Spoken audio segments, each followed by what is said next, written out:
Hello, everyone. My name is Amanda Johnson, and I am doing this project in collaboration with my colleague, Samara Wolf.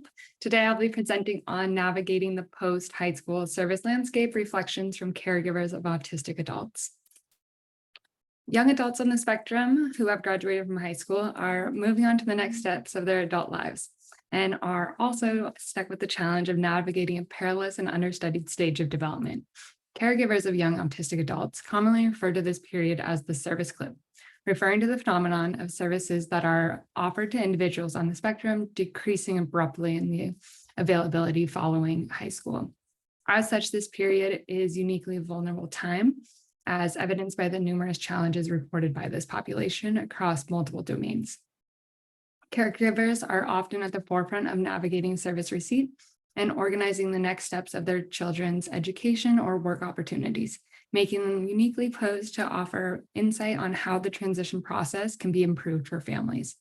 The language autistic is used in preference of person-first language in an attempt to follow the lead of the neurodiverse community and their language preferences. Our research questions for this project stem from what is the experience of caregivers of individuals on the autism spectrum who graduated high school and are now navigating the next steps of their lives. Additionally, we are hoping to find what are the barriers parents encounter as they attempt to help their adult children on the spectrum succeed, and what resources do parents and caregivers find the most helpful in navigating this transition.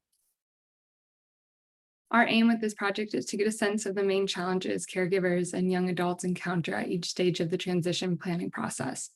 Therefore, the purpose of this research is to qualitatively identify and understand the lived experiences of these families with the transition process, as well as highlight the importance of caregiver-informed research.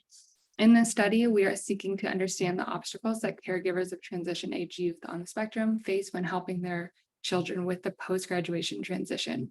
To do this, we're using semi-structured interviews to gather the perspectives of caregivers on this process, and a goal to understand what can be improved and how this information could be disseminated to improve the outcomes of young adults on the autism spectrum undergoing the transition to adulthood. As I just mentioned, the participants for this project are caregivers of young autistic adults age 18 plus. The interviews were semi-structured and centered around the child's activities post-high school graduation and the caregiver's experience with service receipt. The common themes were analyzed using a constant comparative method to generalize results. The interviews for this project were recorded and done over Zoom and ranged from 45 to 90 minutes in length. The interviews and next 3 primary themes emerged after 8 interviews. The first was a lack of transparency around what services their children are eligible to receive. The second being bureaucratic red tape, which prevented services from being accessible. And the third primary theme that emerged was the importance of other parents as resources when navigating these challenges. To shed light on each of the themes, we've included excerpts from the interviews that fit within this coding system. So for each of those 3 main findings, a quote was included. For time's sake today, I won't go over them, but do hope that you take the opportunity to read as they are so meaningful.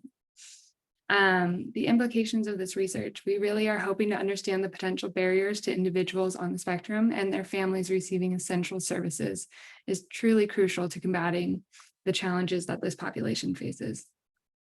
Additionally, ensuring clear communication between service providers and families and forging a more straightforward path to obtaining said services will do much to aid the post-high school transition period into independent life. Additionally, community-partnered research will pave the way for future studies to improve parents, advocates, and autistic individuals into the research that aims to improve their lives and their well-being. Lastly, when talking about what's next, we're hoping to conduct interviews with young autistic adults, asking for their perspectives on the transition process.